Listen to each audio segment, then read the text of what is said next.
Hello and welcome back to the This podcast. This is number 31. So, yep, this is my co-host Alexander. I've got a topic this year that I'm actually really excited to talk about. I learned about it a couple weeks ago, but you've heard this saying, and I think it got popular on I'd say the gaming side of the internet, but I think it's kind of evolved past gaming. You kind of hear it all the time now. You hear this thing called the flow state, and everybody has like different ways of getting into it, and I feel like everybody's had a time where they've been in the flow state, but it almost comes out like on accident, and so a lot of people are left like, oh wow, how do I get that again? How do I focus? And so you were always somebody that I feel like was able to, like when you decided you wanted to do something, you were able to like actually lock in and do it, and just like you tell me about these times where you're like doing work for hours, and I'm like, man, that kind of sounds a lot like the flow state, the stuff that I hear out there. And so I kind of wanted to start by asking you, like, how do you get into it? And then when you're done, I've done a lot more research into it as well. And I wanted to wait to bring it up on the podcast until, like, I actually tried it myself to be like, okay, this actually is something that's feasible, that can actually work. But something's been working for me. But I'm curious, how do you do that? Because I respect that. Yeah, so I was trying to think, like a little bit before the podcast and right now of like the actual behaviors that get me into the flow state. I think one of them is I actually have to have I have to like what I do to a degree, right? Like studying for me is really easy to get into the flow state for me, but that's not necessarily me. Like I don't love studying, but I also don't like dread it, you know what I mean? And so it's like you kind of have to just be okay with doing it. Another one for me, I see a lot of people do this in pretty much every field imaginable, is like they will half-heartedly say they're going to do something. And so like say they're going to do something, but secretly be like, oh, I kind of really don't want to do this or like whatever. And so for me, I find it really beneficial to be like, all right, if I'm going to do this good thing, I'm going to do it. And if I'm not, I'm not, right? Like I'm going to accept the fact that I'm not, or I'm going to accept the fact that I am. And if I am, just accept the fact that you are. And what really helps me out, and this is a really like tactical like tip, it sounds a little bit out there, but really like put it into practice, and it's really helped me. Think of all your fears and your like anxieties and stressors and your reasons not to do it as like an ambiguous mush of nothingness, just like a big purple cloud, and allow that purple cloud to just flow through you.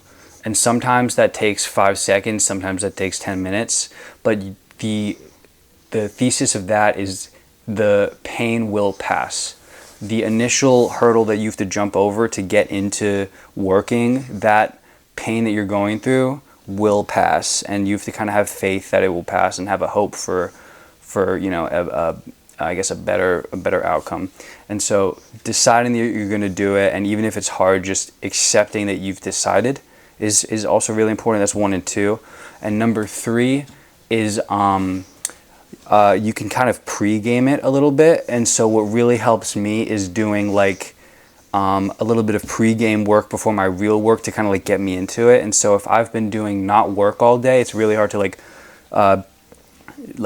turn that dial. And turning the dial is actually a really valuable skill. DJ Shipley talks about this, who's like a retired Navy SEAL. He talks about like dials and switches and how you should kind of go onto dials. Like he uses the example of, okay, you're going to work, you're in that working mode, and then when you come home to your family, you're still in that working mode, right? And so then you don't treat them like the best, but you need to take your time to be like, and sometimes it's like 10 minutes in the car before you go inside. It's like your 40-minute drive home, to turn that dial and be like, okay, I'm off work mode, now I'm on family mode. And the reverse is true too. You're off like pleasure time mode, turn that dial, now I'm on work mode. And that takes time. That takes real measurable time. That's not something you can do immediately. It is something you will be able to do immediately eventually, at least something I've been told. I'm not there yet. Like it takes time to get there. And so that pre-game of work is really important. An example of that would be if I'm going to edit videos for 4 hours, maybe I'll schedule videos. So I handle like our scheduling for like the week and stuff. And so if I'm about to edit for like 4 and it's been like a day, I'll be like, okay, let's turn the dial, let's get into work. I'm going to schedule videos, which is no effort. You just click a bunch of buttons and it goes, you know what I mean? And so after scheduling, I'm like, all right, I'm locked in, here we go, let's get to work. And then Yeah, it really just come down to like the initial like getting over that hurdle, and then just like allowing yourself to like the thoughts just kind of like a big thing for me is just letting stuff flow through you. And there's a lot of research that backs this up. Of It's called like urge surfing. This is mainly for like addiction recovery, but you can use it for like other aspects too. Thinking of the pain, like the want to not do it kind of overwhelms you immediately as soon as you decide, like as soon as you're about to start. Like I'm gonna study at 8 p.m. At 7:55, the want to not do it really starts to like kind of get at you. And so if you think of it like a wave and you just surf over that wave for like 10 to 15 minutes, allow that wave to flow through you, eventually it will pass. And sometimes it will come in multiple waves, a 7:15 wave, a 7:30 wave, a 7:45 wave. But the wave will pass eventually, and you have to have faith that it will pass. And I think the fourth and final tip is have a why. Like, why am I doing this? And always having a why to come back to. And for me, what's really helpful is this thing I call frame stacking. We're not having one frame, but having like a bunch of different frames that you can keep calling back to. So like, bam, bam, I do this for this reason, and this reason, and this reason, and this reason. And you talk to a lot of people who are like, I've spoken to a few people who run marathons, and they use the exact same tactic of like, you have to have like a bucket of whys to just keep pulling out of again and again and again to keep pushing forward. You know what I mean? Yeah, I hear some people say a positive thing that you're going towards and also a negative thing that you're running away from. Like, if I don't do this in 30 years, what am I going to be like? Exactly. Yeah. Keep going. Yeah. Whatever gets you to do the thing. Whatever gets you to do the thing. And yeah, those are kind of the four main things that I just kind of was able to come up with off the top of my head. Yeah, so I really like the synonym or the analogy of the dials and switches, and also the frame stacking too. I'm curious, the kind of the, what was that, the cloud of nothingness, you know, that sounds very similar to meditation and kind of the mental effects of how that goes. And that's so like it's a skill I learned when I used to be religious. It's a skill I learned when I was praying. And so what I was told, which this is a pretty valuable skill, you know, I'm not a religious person. I used to be a Christian. I'm not anymore. But when I was, what I would do is I would think about all of my, you'd go into like prayer, right? You say, and I mean, fundamentally prayer, you know, whatever, but fundamentally prayer is a type of meditation. And so you go into prayer or you go into meditation and you will start immediately having these thoughts, right? And so you kind of let these thoughts, the more you think about the thoughts, the more you'll kind of dial in on like one thought pattern, and you'll just kind of keep eating at that one thought pattern. That isn't very good for what we're trying to do in prayer or meditation.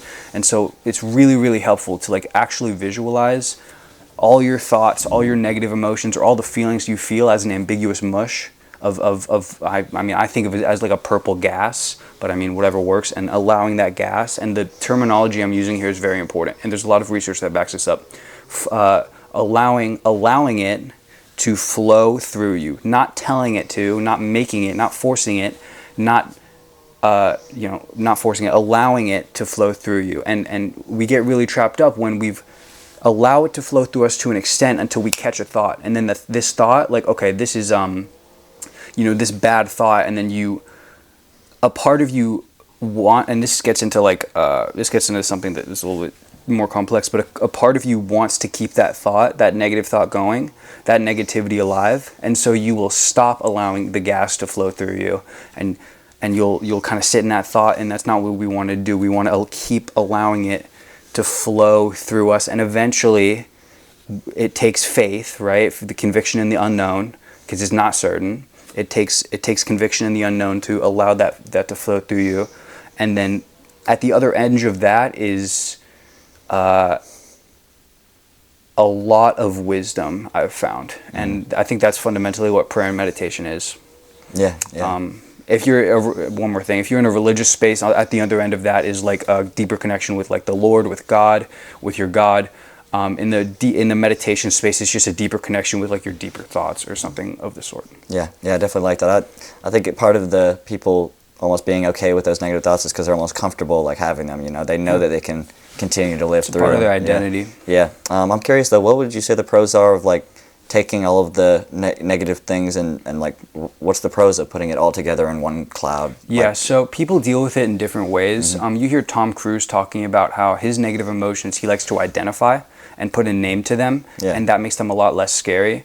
For me, I've found that it's easier to just let the and this is probably because I'm a little bit of a simple-minded creature, like a little bit more, simple-minded, like allowing just thinking of all the negativity as that ambiguous mush, because what he says is like the ambiguity is what makes it scary. I would agree, is what makes it scary. And thinking about it in a mush, allowing that feeling to occur, allowing that fear to happen, allowing it to flow through you, and then acting in spite of that fear. And what I've found is that when you do that, the fear subsides eventually. And at the other end of that, I found flow state. Like you just kind of keep it pushing, you know what I mean? And then you go like 4 hours and you're like, what happened? Like I thought, it wasn't 4 hours. A lot of people say that with a flow state, like time just passes by and you kind of wake up. Yeah. Mm-hmm. It's a lot easier in different things. Like I can basically, like in editing, for example, I'm in. Like I can go. Like I can go. But with studying, it takes a lot longer. Like with academic study. Really? Why do you think those two are different? I really like editing. I enjoy it a lot more than studying. That's why. So it's just easier to start. Yeah. I mean, I used to like before we did YouTube, I used to look on my computer for things to edit just for fun. You know what I mean? And so it's like I just enjoy editing. I'm curious, like when I know you said you were doing it during prayer, but is that something that you like before work, you actively stop and be like, okay, for 10 minutes, I'm going to let these thoughts flow through? Or is it kind of just as those thoughts happen while you're doing work, you just stop and let it go through? So it isn't for me, it's not a stopping, it's a continuing. And so it's like working in spite of the feeling, but the feeling does die down eventually. And so while I'm working, thinking of it as an ambiguous mush, that like this feeling that I'm feeling, it's just like thinking about that purple gas, let that purple gas flow through you, and knowing, or a big word for me is faith, like having faith and having hope that it will pass through you eventually, and it usually does, right? And I think not labeling the feeling as wrong or bad, because it isn't wrong or bad. The bad thing is acting on that negative feeling, but the feeling itself isn't problematic. Like if you feel the urge to not want to study anymore, that isn't a bad thing. Fundamentally, that's your body trying to feel safe, and giving you a signal. Like it feels like this is uncomfortable, but uncomfortability in that moment is actually a good thing. It's actually what's going to push you forward to those whys and why you're fighting for whatever you're fighting for, and through that you can have peace in the pain almost, because you're like, this feeling is a good thing because passing through this will allow me to cross this hurdle and do even more and get closer to my whys. Right. And I know it may sound like it, but it's definitely not like ignoring the feeling. It's still trying to recognize the feeling and accept it. Sure, just do things without it. Yeah. I heard this analogy I always really like people saying. It's like your emotions aren't what's driving you. Like your emotions are kind of like the dashboard of the car, but you're the actual driver. So if you have a flat tire, you can still get to your destination, but knowing that you have a flat tire, you can drive a little bit slower or drive on a nicer road, something like that. So it's not ignoring these things, it's still getting to your destination, but it's knowing them and being able to like move around them, what I mean? It goes back to like the disassociation between feelings and actions. I think that's one of the most valuable skills anybody can have. And there's a couple of things that I've seen that people at the top have, and one of those things is to feel things and be like, I feel this, but it doesn't matter because my plan stays constant. And I think that's actually the happiest people that I've ever seen are people who do that. What's that? They don't concede to their feelings, but they allow themselves to feel them and they continue going anyways. And so that's I mean, that's healthy. Huge. It's unhealthy to say, or it's just wrong to say that you don't feel those negative things. The tough thing is differentiating between which feelings are quote good and quote bad. That's been really hard for me because like obviously you like, I want to do YouTube because I like it, and if you trace it back enough, that's a feeling, you know what I mean? And so it's like, okay, well, which feelings do you listen to, which don't you listen to? Yeah, I think part of getting to those people to that rate is to accept that there's not really good or bad feelings. There's just feelings, that your body gives you. I mean, all of them can be good at a certain point of time. It's your body giving you a signal, and so just letting them. They're not good or bad feelings. They're just feelings. I still haven't accepted that. It's actually been pretty beneficial for me to think of feeling. No, that's not true.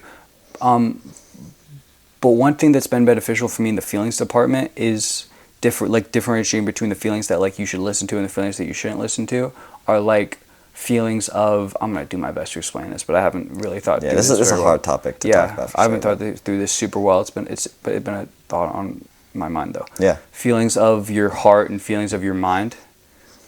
Feelings of your mind are strictly evolutionary. Like, I want to feel safe, I want to feel secure, I want to be in my bubble. And you look at the natural extreme of that would be, freaking taking morphine all the time and TikTok on your face 24/7, eating pizza. That's like the natural extreme. That is what your brain wants you to do because it's the most comfortable and the most safe. But what it fails to realize is that it's 99% right but 100% wrong because we have other emotions and other feelings other than just security. And so if you start to listen to the feelings of your heart, which are more like desires, like I want to achieve this big goal, or I want to climb this big, metaphorical mountain, I think the more we listen to those feelings, the better off we are, and the more our brain starts to be reinforced for listening to the heart and go, okay, if I will ultimately be safer and more secure by listening to these big goal feelings over the I want to, watch it, like the immediate gratification things, which is just like, I want to feel, like, you can all trace it back to like, I don't want to die, right? Like, I want to feel safe, I want to feel comfortable, and then eventually that leads to like death, right? And so, that's what that is. Yeah, I like trying to like trace back a lot of the feelings I get. Like, okay, how would this feeling have been helpful in like primitive times? Yeah. It kind of helps me explain like what it's even for and like why my body's even telling it. Yeah, like me, it's good reason. It's just not applicable anymore. Yeah, it's just it's hard. The human body is almost like or the world's evolved past the human body. Yeah, exactly. The metaphorical heart evolves a lot quicker than the metaphorical brain.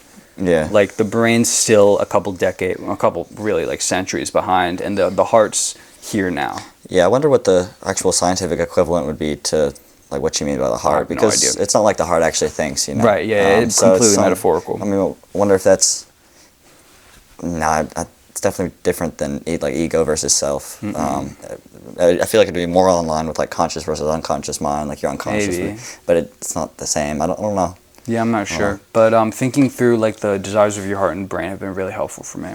Yeah. Personally. Yeah. What about you? What do you think? What gets you into the flow state? Awesome. Yeah, so I've been doing a lot of research into this. It's not as like, it's easy to do on things that you're interested in. And I thought about that and I was like, okay, why is that the case? Why can't you force yourself to do it onto things that you have trouble doing? Like, why can't I force myself to do it onto schoolwork? And so from a lot of the research that I've done, it seems to be three things that seem to be backed by science. The first one, I actually learned this term. I love this term. It's called eustress. It's spelled EUSTRESS. So it's eustress. It's essentially like a healthy amount of stress, because if you're doing an activity and it's super, super easy, you don't have stress. Like it's you know how to do it, and you're doing like a second grade math work, like math problem. You know what I mean? You know how to do it. It's super easy. It's gonna be hard to get in the flow state. If something is super, super, super hard, you're in what's called distress, which is like, I can't get this done, and that's a lot of that actually comes from the mental framework you have around the thing. So I can look at my schoolwork for the day and I can be like, oh my God, like I have so much schoolwork, and not just this, but I'm gonna have the rest of the semester's work too, and it puts you in a distress. But eustress is sort of like, if you can be like, okay, I'm just going to do one assignment right now, and I can't worry about the future. I know I can do one assignment. And so the first one is sort of a healthy level of stress. You don't want no stress, and you can't stress yourself out too much. And some of that comes from mental frameworks, or how you think about the thing. So first off is getting a healthy amount of stress. The second one, which is, this one's a lot more complicated to me. I need to do more research on the sense of ego itself, but like a lack of ego. So you're not thinking about the I. And this also goes into a lot of like the research I've done on meditation, like what like being one with something even is, and like being one with your schoolwork. Like if you're in the flow state, there is no I of the thing. You're fully invested into what you're doing. And so you're not thinking like, oh, I am not going to be able to do this after, like I'm a bad student and I have all this stuff, all of these internal versions that you think of yourself, your ego, that you can't be thinking about that while you're in the flow state. Or Sorry, that's not true. You can't get into the flow state if you're thinking about stuff like that. Like it's not going to be able to happen. You can't be in your mind like that. And the third one, which seems like the one that everybody kind of focuses on too much, is just like a prolonged sense or a prolonged state of like concentration. So it's simply like literally just focusing on the thing for a good amount of time. And those are actually the only three that seem to be important enough to get into the flow state. So for me, you have to have a healthy level of stress, and that comes pretty much from how you're looking at the thing. So if I'm looking at my schoolwork, I'm thinking, I can do one assignment, so I'm just going to focus on this one assignment right now. I'm not going to worry about my other assignments. I know I can do it. It's not going to be impossible. It's not going to be too easy. So a healthy level of stress. Yeah. And then the second is you can't be thinking about the I all the time. You gotta stop doing that. And that's obviously easier said than done. Like I can't just say stop thinking about yourself. You know what I mean? What do you mean when you say stop thinking about yourself? Right. I'm saying you can't just do that. Like right. that's what I'm trying to say. You can't just like. But what is like the research mean when they say like reduce the thinking about the I? You know. Well, so this kind of goes into like ego versus self. Okay. But I mean, it's your vision of yourself, I suppose. There's like take this for example. And this is a different example than schoolwork, you know. But like going out and like talking to somebody at a bar, like there's nothing stopping you from actually doing it. But you may be like, I'm not somebody who can talk to girls very well, or I'm not somebody who can, other examples. Like an identity thing? Yeah, sort of. Okay. And this is kind of the one where I don't know enough to tell you how to do it, but it's also something that comes with the prolonged level of concentration. You know what I mean? Like, staying in that mindset can keep you out of it. I don't. Maybe I need to do more research into figuring out exactly how to do that, but yeah. that does seem to be like a very important part. And I feel like science in general is also only. Well, no, I guess ego has been a pretty big thing in psychology for a big time, but a lot of people, it's hard to define. I don't know. Yeah, something that really helps me in that regard is you can be like if you have that identity based on past actions, like. If you have the identity of like I've really not talked like been holy crap, I've really not been able to speak to girls well in the past. There's a reason you have that identity, probably because you haven't been able to speak to girls well in the past. So that could be true, but it also doesn't matter because what's getting you closer to your goal or further away from your goal, probably talking to the girl if you want a girlfriend. And so you can go up and talk to the girl and still be somebody who isn't good at talking to girls. But the only way that you're not going to be somebody who isn't good at talking to girls anymore is by talking to more girls. Yeah. And so it's like you can do it with the bad feeling too. You can do it nervous. You can do it unconfident. But know that the only thing that reduces nerves and increases confidence is the doing, not the thinking, not the researching, although it does help to like have like a bucket of things you can say to the girl. It does help, but the only thing that's really going to help is like doing. Like you could watch all the videos on studying, you can, but actually doing the problems is what's going to push you forward. Yep. You know what I mean? Absolutely. And bravery. There isn't bravery without fear. So if you're scared, then being brave is doing it with that fear. Bravery is action in spite of fear, not without it. I like that. Yeah. That's, shout out Alex Hormozy. Yeah, I said there is no bravery without fear. Yeah. I like that. Right, you and Alex Hormozy, that's really good. Yeah, he's got a lot of good stuff on this stuff. I'd recommend checking out some of his stuff on this. It's really good. I haven't checked him out in the past couple of months. Does he still post sort of similar stuff? He does. I don't watch his eventually, current man, stuff. you got to start running out of ideas. Because he posts like all the time. He really does. I watch a lot of his stuff about like what we're talking about. It's more applicable to my life. He does a lot of like business stuff. I'm not really in the business world that much, and so his whole thing is obviously he does business stuff, but the stuff where he kind of deviates and talk more about like life in general, I wish he would do more of, but I know why he does. So I mean, I know you're a big fan. Do you ever see him start repeating information? Oh, he does all the time. I'm not saying that's a bad thing, you know. Yeah, no, I mean, he does all the time. Honestly, if you hear somebody you respect repeat information, that's more reason to actually do it because it means it's probably like it's important. You know what I mean? And so I mean, he talks about like. If it's good, you should repeat it. Yeah. Like, you shouldn't just say it once. Mm-hmm. Yeah, I also realized that, like, if you're talking for like just that amount of time, and if you've seen all that content, there's going to be times where people Yeah. repeat. Like if you're a big fan of somebody I on consider YouTube, it, yeah. you see somebody repeating stuff. I wouldn't consider that problematic. I don't think it is. I'm just stating. Yeah, it as he a definitely fact. does. He absolutely does. Yeah. Yeah. I don't think it's problematic. I think we do the same thing. I've repeated so many things on this podcast alone. Me too. Me too. I try not to. I try not to, sometimes. If it's been long enough, I'll be like, I'll throw it back in. Yeah, yeah. It's been long enough. I usually know what I've talked about and what I haven't talked about. Really? Sometimes. yeah. I don't know. I'll be forgetting. It's what, number 31 now? Yeah, So it's yeah. like, I'm good at remembering that. it's like 32 or 33 hours worth of content. Yeah, yeah. Eventually. It's not nothing. That's like- it's not nothing. But yeah, you mentioned like this one day at a time thing. Like that's something that's really helpful for me as well. You talked about it like at one assignment at a time. I like to think about it like one day at a time. Like what can I do in a day?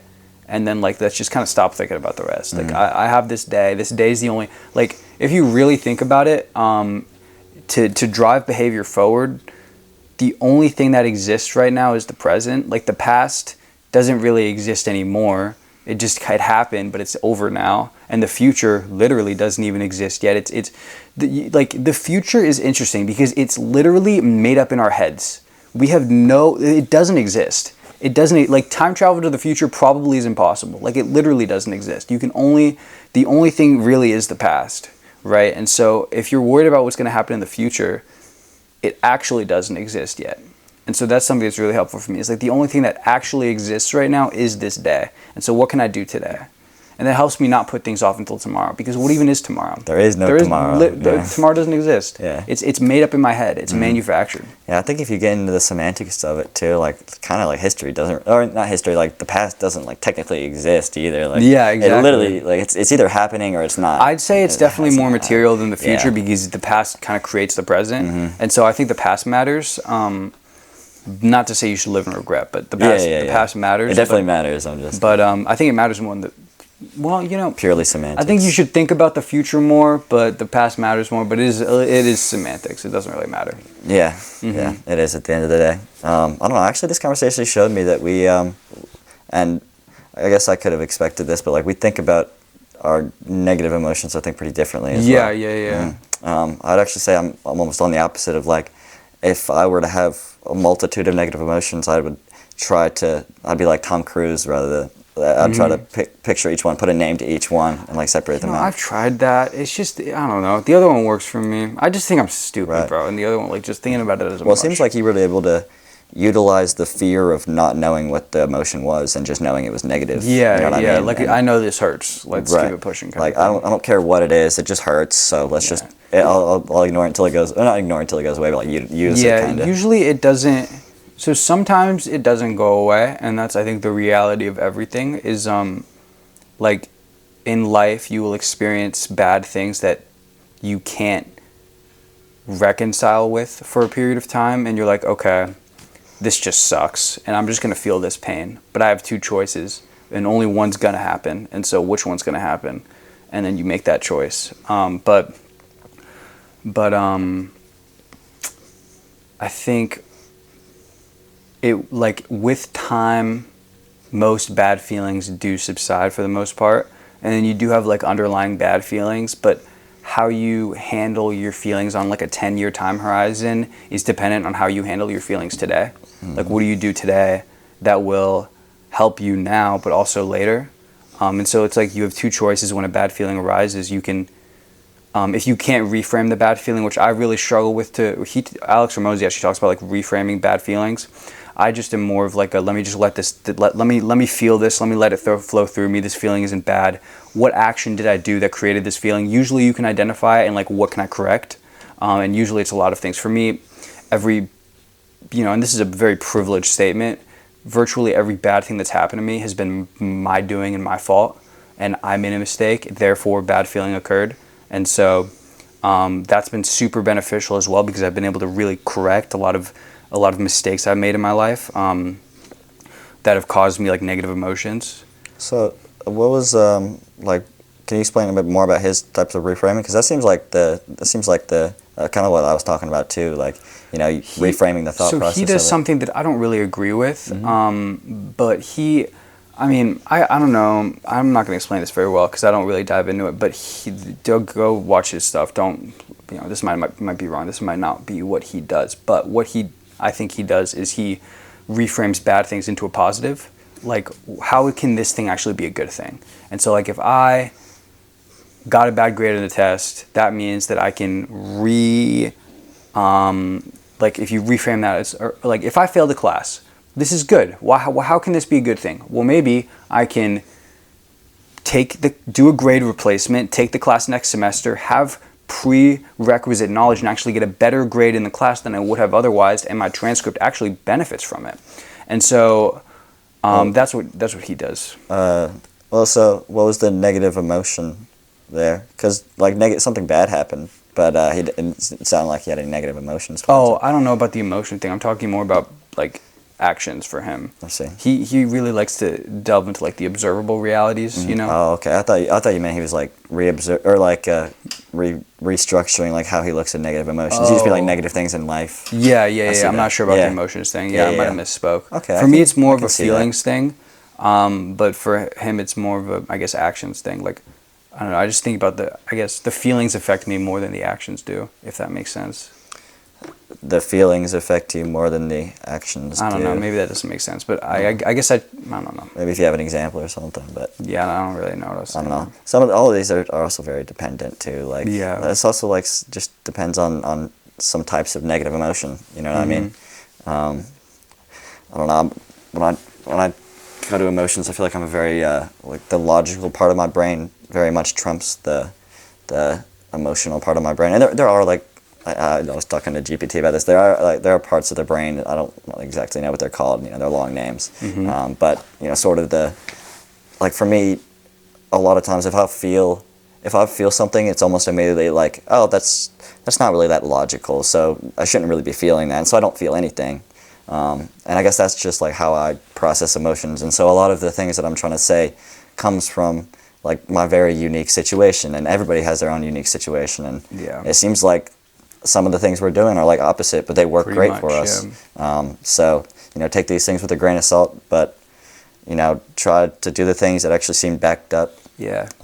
Use if useful. Right. Yeah. And if those don't work, that's okay. There's different things out Yeah, there. something I definitely struggle with for sure is like I feel like my logical and emotional side is very disassociated, and so like if I find a logical reason to not be upset about something, I still will be upset about it. And so for me, time is very helpful. Like taking a night or taking a few hours to be like, all right, let me just cool off, and that is big when it comes to decision making too. Like, you get really excited, or you get really fearful, or you get really, like anxious over it, and you just kind of take some time to literally like let the feelings flow through you, and at the other end of that is clarity. And I think a lot of people like it's like sleep on it. Like fundamentally, what sleeping on it is letting the feeling flow through you, and you get clarity on the other end. Because we're imperfect creatures, humans. And so the feelings will maybe overwhelm's not the right word, but impact decision making. And so, I mean, this help me in relationships. This has helped me in friendships. It's just like doing my best to ignore the feeling. But if you can't in the moment, sometimes for me, it's just like, let me take time. It's interesting. But I'm getting better at like, I know what the logical thing is, but I don't want to do it and then still doing it as a result. Interesting. I'm almost the opposite. I definitely don't think this is normal, but I'm almost like to the point where if I feel like anger over something, I think to myself like, well, first off, immediately it's just like, okay, this isn't logical, and so if I want to, I could like switch it off. You know what I mean? I almost like let myself feel it because I don't feel it that often. I'm just like, I know this isn't logical, but I'm just gonna let myself feel mad just because it feels good to let emotions out. Yeah, and that's I definitely don't think that's normal, but like I think that's just the logic side very much trumping over the emotional processing side. But what I was gonna say was we talked about this a bit on the last podcast too, but a big part of that is allowing yourself time to actually let those emotions flow through. Exactly. Like step one is letting them pass without stopping and searching every time. It's just letting them pass as emotions. And the second thing is like actually spending time doing it, like because it's so easy to go home and as soon as you get home, you turn on TikTok, you know. And That's not really letting the emotions flow through you. No, it's That's putting, distracting like, a yourself. barrier. It's You know literally what I mean? distracting yourself from processing these Yeah. emotions. And like if you think back to, I said this last time, but if you think back to hundreds or thousands of years ago, people would have one job that they were doing for the whole day, like monotonous job, and that let them have hours of time to like regurgitate how they're feeling, you know. But we don't have that anymore. There's always distractions, and so you have to. There's always things that are trying to take your attention away. So you need to manually spend time to do this kind of stuff nowadays. The stuff that came naturally to humans hundreds, thousands of years ago. You have to actively do it. Yeah, pain is in It's a little bit hard. But is in short supply, but is also worse than it's ever been. Like, for like pain being in short supply is like we have to. Like I pay $15 a month to go into a building to lift metal up and down to feel the pain that other people felt just by living their lives. You know what I mean? Like a gym versus like my life. Like I don't get that normally, but back then they did. And so you have to like short-term pain for long-term benefit versus short-term benefit for long-term pain disproportionately more. So it's like it's very interesting. yeah. It goes back to like our brains are just not ready for what we're going through, and so we have to adjust accordingly. Yeah. I mean, when you think about it, we're really just in a world now where we know enough about the human body to take advantage of everything that you don't actively think about. So you really just got to be careful out there. It sucks. What do you mean by that? Like we just nowadays, I mean, we know like advertisers know the psychology of the human brain. YouTube Shorts, they know what's going to get you to stop scrolling. Like thumbnails know the psychology. Like McDonald's know that their bright red and bright yellow helps you literally be more hungry. You know, people know that like influencers or those people who are out there like selling courses. They know that you're down, and so like they know the psychology of trying to look for something, and like they know what buttons to hit to get you to buy stuff. Like everything they're trying to take advantage of like the human psychology because we know about it now. Like hundreds of years ago, like we kind of knew things based off of trial and error, but we didn't know this human psychology to this extent. And so they just weren't able to like take advantage of them to the extent that companies can now. Yeah, and so if you're not paying attention to it, like those companies will totally get your human psychology part, and you're not even gonna notice it. I also think that what we know is swayed for profit, and what I mean by that is people learn more to take advantage of certain parts to make a profit. And so we know a lot more about what negatively impacts the brain and what spikes those hunger, quick dopamine than we do about the alternative, because this portion makes a lot more money. But we do know a lot about the alternative too, and there's a lot of good resources out there to learn. A lot of those companies out there, more than you'd think, have literal teams of psychologists that are doing all of this and all of these testing to make sure they get the perfect buttons to hit, and that is crazy to me. Yeah, it's crazy. It works is the problem. But you can tell. It takes intentionality. Like for me, in my natural state, I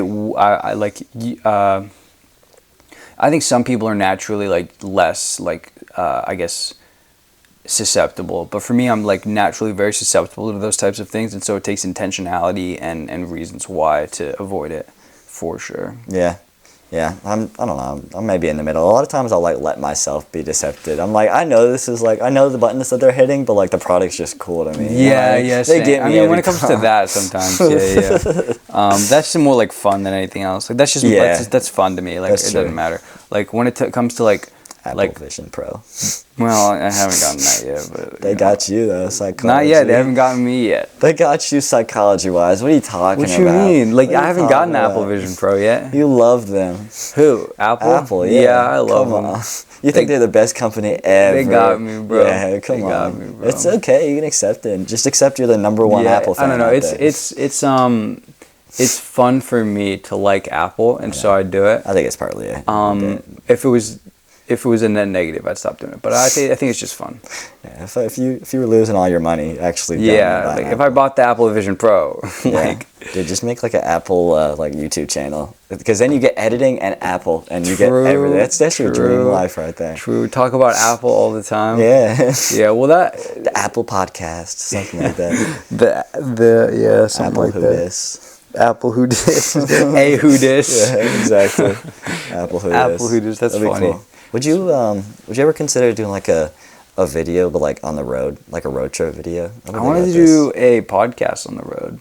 That'd be cool. Like a podcast in the car. Because I was looking at it, and plane tickets, they went up, bro. Inflation hit. We can't do that. That vid's done for. They tripled in price, dog, for the summer. Mean? They actually like. I mean, it is summer. It's summer. We have to wait till the winter. Yeah, but a road trip vid is a good alternative. Yeah. I'm down. I mean, even away from those plane tickets, okay. But like, down. you think it would be feasible with the cameras and everything?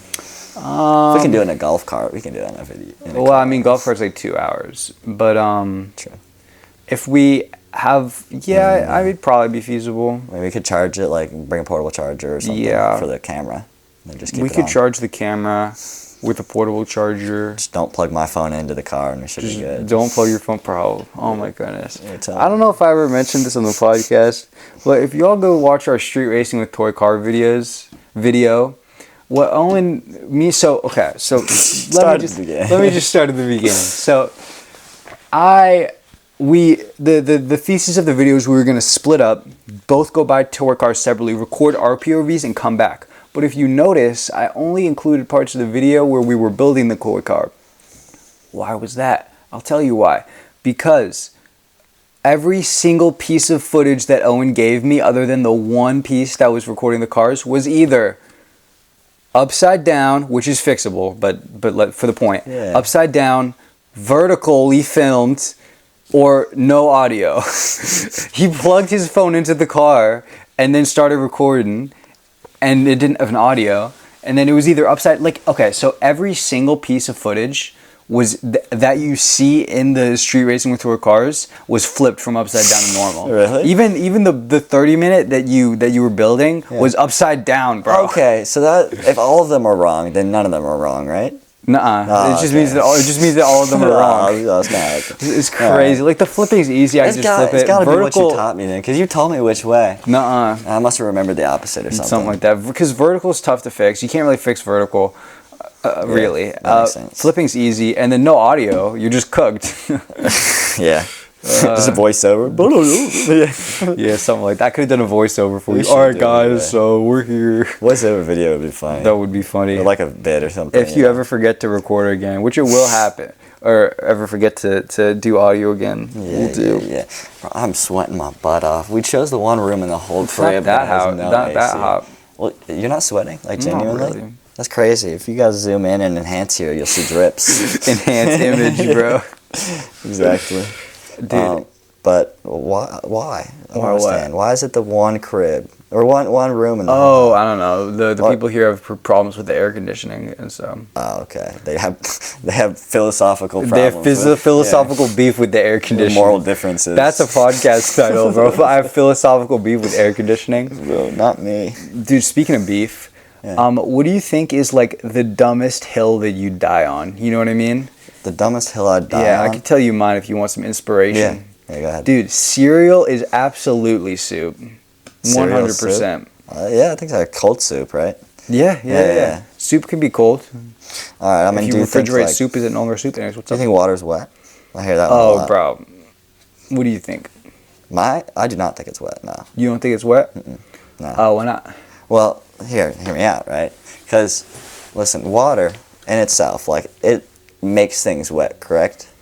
And so if you splash water onto this table, it would turn into a wet table, right?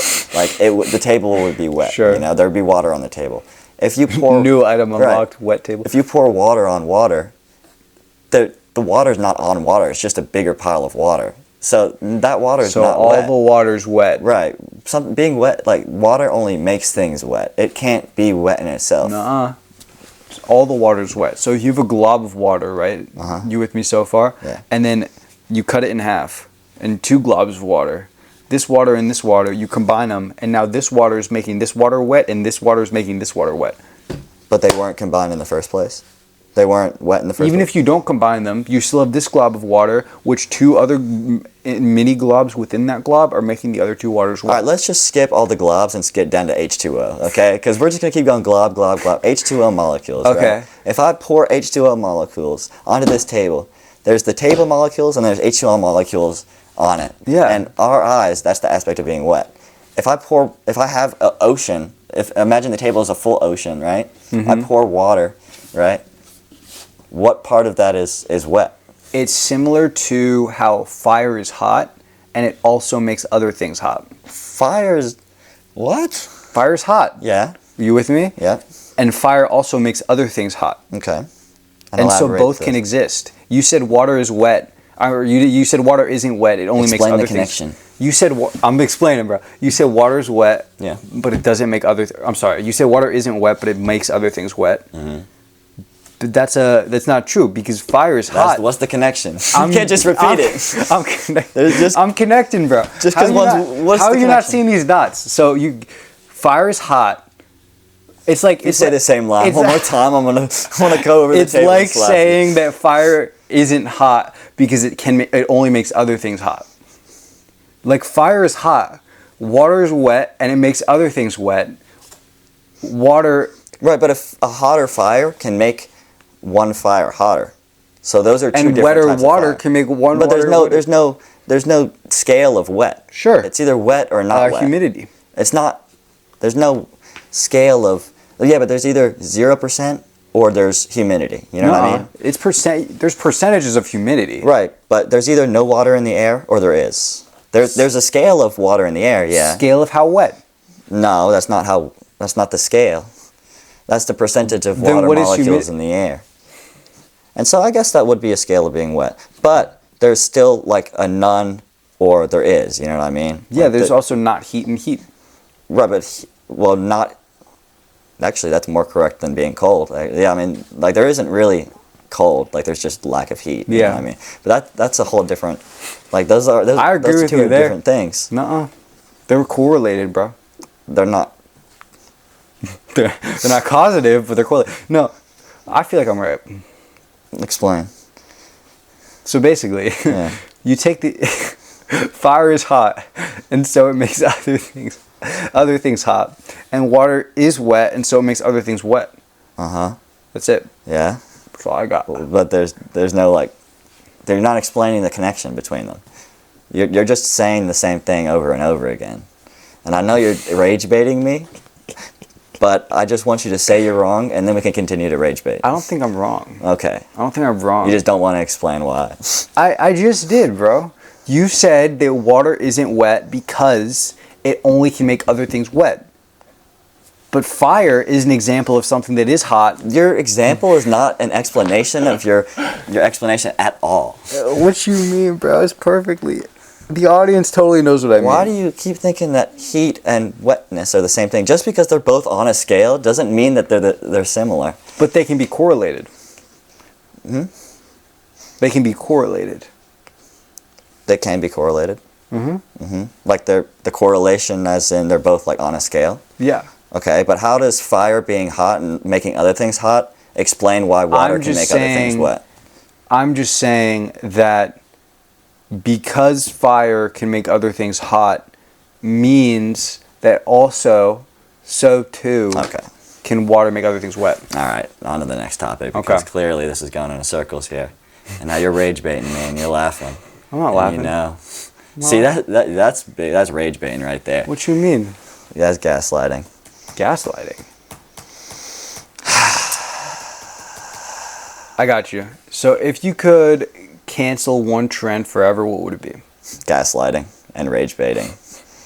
If I had to choose one, rage baiting.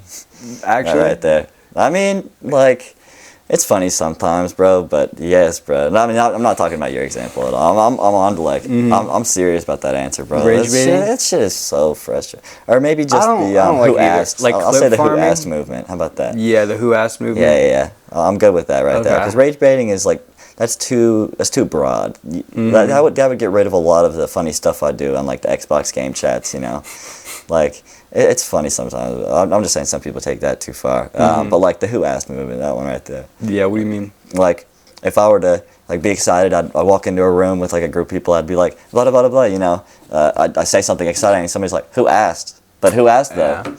That Like is bro, annoying. I hate that. Get rid of that forever. Yeah. What about you? I'd say, you know the trend where on TikTok they do like the the car racing on the bottom or like Subway Surfers on the bottom, bro. Yeah. I'm just like, I'm getting enough dopamine from this TikTok, bro. I do not need more from the Subway Surfers. The worst part is that it works, bro. Like, I'll watch the Subway Surfers going, and I'm like, what am I doing, bro? Yeah. And I'll keep going. That's horrible, man. Yeah. That's a scary one. Mm-hmm. I should have had a better answer then. I guess there's a lot of stuff that you can get rid of. So what's the question specifically? If you could get rid of one trend, like snap it out of existence, Thanos style, what would you? I got what would you. you pick? Like it never occurred. I guess probably that one. This isn't an answer, but I have seen this. I've seen this a lot on TikTok. Like, I'll just be scrolling before I deleted it, and like there was a trend for a while that a lot of times the top comment would be like a long paragraph about like how Jesus saved you, this, Oh, and this, really? and this. Yeah. And then like you'd open the comments, it'd be like, shut up, like nobody wants to see it, blah blah blah. What do you think about those people who are like trying to push this? Because I've never seen those like actually work. Like, to me, those kind of push me farther away rather than bring me in. Yeah, I see you know what you mean. So if you actually look at the data, everything works. Like on our college, we have people screaming at the top of their lungs, "You're going to hell. Everybody's gonna Really? die." Wow. Yeah, They would not make it in my college. That's crazy. Yeah, like with big signs like warning and everything. And if you actually look at the data, like some of those things do work. Like they convert a percentage of people. It's very low, but it does convert like a non-zero percentage of people. When I was a Christian, I was against those types of things because I think it's missing the point. But I definitely feel some type of way when I see someone say it's an issue for me when people will give, like, you see like a TikTok or a YouTube video that opposes Christianity, and they'll give like an academic reason why, hey, this prophecy didn't really come to pass, or this contradiction, whatever, and then somebody in the comments will just say, I have faith, Jesus loves me, or Jesus loves you too. And to me, that is it's interesting, and it's an interesting conversation to have. It's an easy explanation. Yeah, but also in some ways I feel like they're right. And what I mean by that is you can have like all the data and all the reasons and all the facts, and you can be right in an objective manner, like factually, but you can also within that have like a lack of purpose, no directional axis, and like I don't really know what to do with this. And so a Christian would have, they're objectively maybe wrong, like they're not factually correct, like, but they do have purpose, they do have a directional axis, and they do have reasons why. And so it's like, it's in a way, it's almost like the factual person's 99% right, but the Christian person's but they're 100% wrong. You know what I mean? And the Christian person's 100% right, but 99% wrong. Interesting. And something I've given a lot of thought to, of like, why be right? But it's like you're right, but ultimately wrong, because you're not, like, they're living they have purpose, they have meaning, they believe that they're doing good in the world, like they're really trying to like do good, they're pushing to like not, none of these quick hitting stimulus, they're really trying to like be better. Be better, yeah. Like love your neighbor, be nice to other people. And there's a subset of Christianity that does that, and another subset of Christianity that definitely doesn't. But when looking at it like that, it's like, you know what I mean? It could be like I was having a conversation with 3 Christians, and I was obviously like kind of challenging them on it, and I was like, quote, winning, which isn't a good way to think about it, but like objectively, like they weren't like combating the points that I was bringing up. And so I was winning the conversation, but each one of them, they were like extremely, giving individuals. They all had girlfriends. They all were living life with purpose. They all knew exactly what they were going to do with their lives. And so while I was saying those things, I was thinking in my head, it was like, you're right, buddy. You did it. Yeah. You found all the answers. Also doesn't really matter. Interesting. You know what I mean? And so it's interesting because I think those people are the happiest. And so I think they're right. Yeah, I mean, part of that comfort is like, you're searching for the meaning of life, and then some people like think they found it, and that a lot of comfort comes in that. Yeah. It's like being an actor and then finally like winning a Grammy, it's like, okay, now you're finally being told this is the answer. Like, you're okay, you're a good actor, you can like calm down now. Yeah. It's like you found the answer, you can calm down. Like it's very comforting knowing like what, like making that choice, you know what I mean? Yeah. So It's almost like you take the academic route to its natural conclusion, and it's like the meaning of life is that there kind of is no meaning to life, and so it's almost like you have to backtrack from there. It's like, okay, well, I'm still here, I'm still living, now what? Right. And there is like a faith assumption that always occurs, like whether it's a faith in humanity, a faith in yourself, unreasonably in humanity, or unreasonably faith in a God.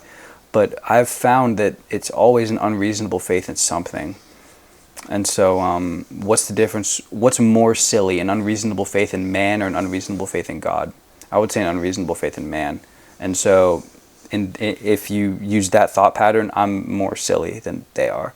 You know, I just struggle to get over the point blanks of like the problems I have with the Bible.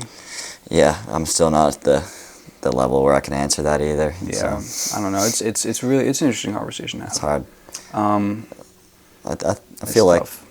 I don't know. I wonder if they struggle with that too. You know. They do. So they do. Honestly, it's interesting. So there's kind of like, if you think about it in like a happiness perspective, there's two types. There's a Christian who's at peace with like, "All right, I'm good, you know, like I'm good, I'm saved, I'm good, I'm just living, I'm here." And then there's also another Christian. I think there's three types. There's that one. There's another one at the opposite end who's like, "I'm right and everybody else is wrong, and I'm gonna let them know it." You know what I mean? And they just like start berating other people, and they kind of spread negativity and stuff. And I think that's kind of missing the point of Like people who are non-religious, you're saying, or is this a scale of Christians? this is a scale of Christians. Okay. And so Christians who are like, "I'm right, you're wrong." Would you even call him Christian at that point? Oh, I don't. I mean, Oh, it gets oh. into defining I see what Christians. you mean. Like, I I'm see what right. you I mean. know the secrets to the universe kind of thing. Okay, like my God's right. they're trying to say that the Bible's right. Yeah, I see. yeah. And then they kind of really aggressively push that. And then in the middle is people who are like really stressed to be like perfect. And I want to be perfect for God because, you know, X, Y, Z. And the middle and far left are, I think, missing the mark a little bit. And the far right, I've never seen happier. Like, the happiest people in the world are people who I don't know, maybe this is an overgeneralization, but at least from what I've seen, like people who subscribe to a religion and genuinely believe it, and like the point of that religion increases their subjective well-being. I mean, it's like they're right. You know what I mean? Mm-hmm. Like we're all gonna die. So I mean, I think it's fair to say that all humans have some type of spiritual side, and well, yeah, that's, people being that's able to interesting. being able to fill that with religion is, I think, a good Yeah. thing. How would you define spiritual side? I think that it's a little bit wrongly named. It's, I think, sort of, we're really only trying to start figuring it out now, like the really unconscious parts of your mind, the deeply rooted, like senses of yourself and senses of your surroundings. It's not your clear, crystal, conscious mind thinking. But you know, thousands of years ago, we didn't know a part of like our unconscious mind, Yeah. so this kind of just, there was a sense of like spiritual away from the human thing. But I think that comes a lot. But when I say spiritual, I don't think that strictly means religion. But I just think that all humans have some sort of, so some people fill that with religion, and that's almost an easy one that like comes with a rule book and examples, and you're just like, Yeah. oh, I can just Yeah. subscribe to it, and that's okay. I mean, yeah, kind of, but yeah. Yeah, it's definitely more nuanced. I know that, but that's kind of like It's what you were interesting, going all on. of the like sub like fields of Christianity. Like you really do see Christianity is truly a spectrum, and there are tons of different people Sure. on different lines. And I've spoken to basically I've spoken to so many different people, and it's so interesting how like the different interpretations of the Bible is insane, and they all think they're right. And the one thing it comes down to is a presupposition. Like one thing has to be this way, and now I have to interpret the Bible as such. You ever talk to people who go to like those mega churches, the Yeah, massive yeah, ones? yeah, with the, of course, You ever of been to course. one of those before? Yeah, really? my high school was in one. Really? What? You were there. You've been there. Well, yeah, but I didn't know it was in a mega church. No, like you were in part a of it? church. Yeah, that's the whole building's the What? church. Yeah, I and they have didn't know that. multiple locations too. That's a big church, guys. Yeah, Holy mega crap! church, It was the bro. size of a high school, basically. Imagine yeah, it like probably, that. And a nice one too. Yeah, yeah. That's crazy. Yeah, those get a lot of pushback in the Christian space for sure. Yeah. A lot of the mega churches have like a disproportionate amount of mega churches are like the pastors just had affairs, bro. Like every single mega church, I swear, like that one you went to, They'll make a crap ton of money. They do, and it's you can go either way on the mega churches, but I lean more towards away from mega church. Like fundamentally, like from a Christian perspective, fundamentally a church is a community of like-minded like believers, and so it's like I would want something a little bit more tight knit. Like the church that I used to go to, I think there was like 50 people in total, and like 10 of them were my age, and so that was really nice. But I can see how a mega church, in theory, like you have a massive group of people who you can like get in all these different circles with, and it's really, really cool. In theory, it's great, but when you try to scale out Christianity, you get like there are a lot of problems very quickly, and then you get into like it's like they treat their other pastors poorly, especially when your goal is like profit. Yeah, and then they can just is their goal profit? And usually, when you're scaling to that degree, it's tough to scale to that degree when your goal isn't profit, and so it's like, okay, how did they scale to that degree? Get that funding, You know what I mean? Yeah, but it's tough. You can go either way in the mega churches. I got you. It's a very complicated topic, but I'm about ready to end it here if you're good with that. Thank you guys so much for watching the Ayo This podcast again. Sir. Hopefully you guys learned a little bit more about the flow state. Stuff that I can actually apply hopefully to your we life. helped. Absolutely. You got anything else to say? Stay safe, stay healthy. Nice, good line. See you guys in the next one. Later. Bye. Let's go. That was a good one. Yeah. Bro, I should have written down my notes. I actually have notes on the stuff I was talking about with the ego and really? Yeah, there's like more stuff that I wanted to say. Maybe we can hit it on the next one. Maybe. I mean, I've scheduled most of it, but like when I was trying to explain it, I couldn't explain it as well as I wanted to. It's so tough to translate thoughts into words, bro. And ego, the thing is, the more I learn about ego, the less I understand about it. Like that's me with my accounting class. Mm-hmm. That's me There's with my some topics where it's just, well, it's also hard because ego, that's me the with definition managerial of it accounting. changes. Yeah. And psychologists have different thoughts of what it is. You know what I mean? That's crazy. The more I learn, it's like the Dunning-Kruger effect. The more you know, the more you realize you have to know. We got to import the camera stuff before Yes, you just had to remind you. Appreciate it.